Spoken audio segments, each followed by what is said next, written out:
अरे हमसे मिले हमारो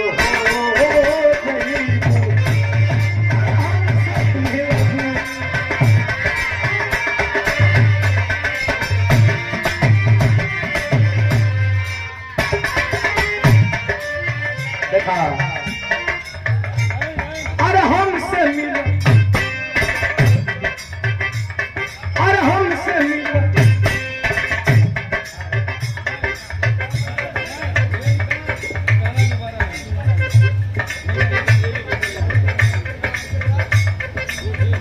और प्यार है स्नेह है बाबा तर गए भंडारा सुमारू बाबा तर भंडारा रहल खुशी में कौन खुशी रह हमरे लाल भरत यादव जी पहलवान ढाबा के मलिकार आपके सुपुत्र सीआईडी इंस्पेक्टर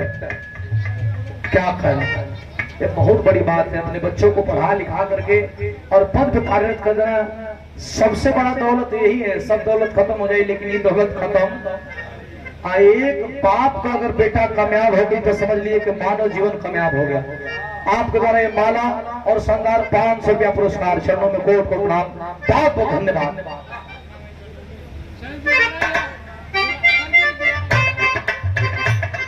अरे दिल लगवला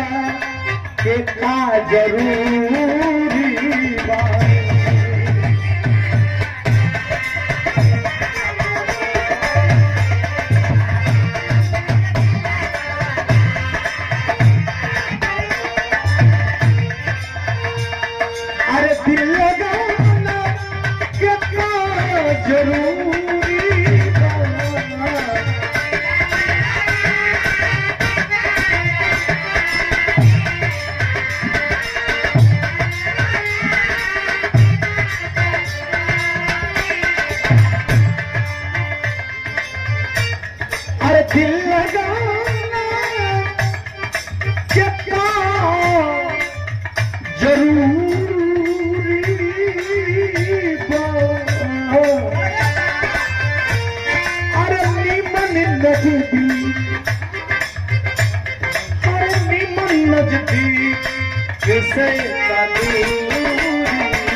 जिला पंचायत सदस्य प्रत्याशी बाबूजी श्री छोटे लाल यादव जी मंच पे आपका आगमन हो जाए तो हम लोग भी